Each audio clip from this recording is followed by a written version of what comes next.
মার্কিন যুক্তরাষ্ট্রে 10 দিন ধরে নিখোঁজ দুই বাংলাদেশি শিক্ষার্থীর একজন জামিল আহমেদ লিমনের লাশ উদ্ধার করেছে পুলিশ।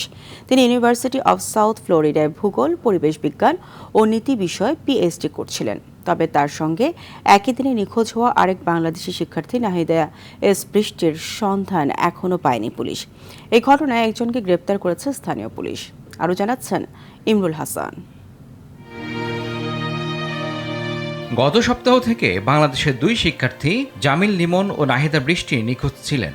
যুক্তরাষ্ট্রের এনবিসি সহ একাধিক গণমাধ্যমে প্রকাশিত প্রতিবেদনে জানানো হয়, জামিল ও নাহিদার সঙ্গে যোগাযোগ করতে না পেরে তাদের এক পারিবারিক বন্ধু পরদিন শুক্রবার বিকেল 5টার দিকে বিষয়টি কর্তৃপক্ষকে জানান। এর পরিপ্রেক্ষিতে দুটি নিখোঁজ ডায়েরি করা হয়। স্থানীয় সময় শুক্রবার জামিল লিমনের মরদেহ উদ্ধারের পরও নাহিদার খোঁজ এখনো মেলেনি। এই ঘটনায় হিশাম আবু ঘরবে নামের একজনকে গ্রেপ্তার করেছে পুলিশ। তিনি জামিলের রুমমেট। তাকে জিজ্ঞাসাবাদের পর শুক্রবার ফ্লোরিডার হাওয়ার্ড ফ্র্যাঙ্কল্যান্ড ব্রিজ এলাকা থেকে জামিলের মরদেহ উদ্ধার করা হয় বলে হিলসবোরো কাউন্টি শেরিফের কার্যালয় জানিয়েছে। We knew that this was the home of the suspect.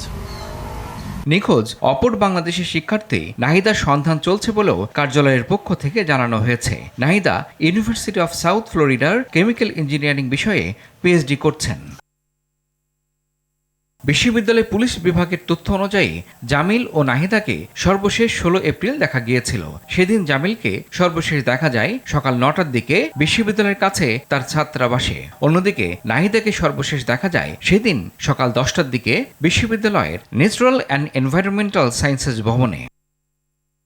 ওয়াশিংটনে বাংলাদেশ দূতাবাসের প্রেস মিনিস্টার গোলাম মুর্তজা নিখোঁজ অপর শিক্ষার্থীর সন্ধান দ্রুত নিশ্চিতের দাবি জানান। জামিল লিমনের মরদেহ উদ্ধার করা হয়েছে, কিন্তু নাহিদা বৃষ্টি এখন কি অবস্থায় আছে, তার ভাগ্যে কি ঘটেছে আমরা এখনো কিছু জানি না। অল্প সময়ের মধ্যেই হয়তোবা তারা নাহিদা বৃষ্টির সন্ধানও বের করে ফেলতে সক্ষম হবে। ইমরুল হাসান, RTV।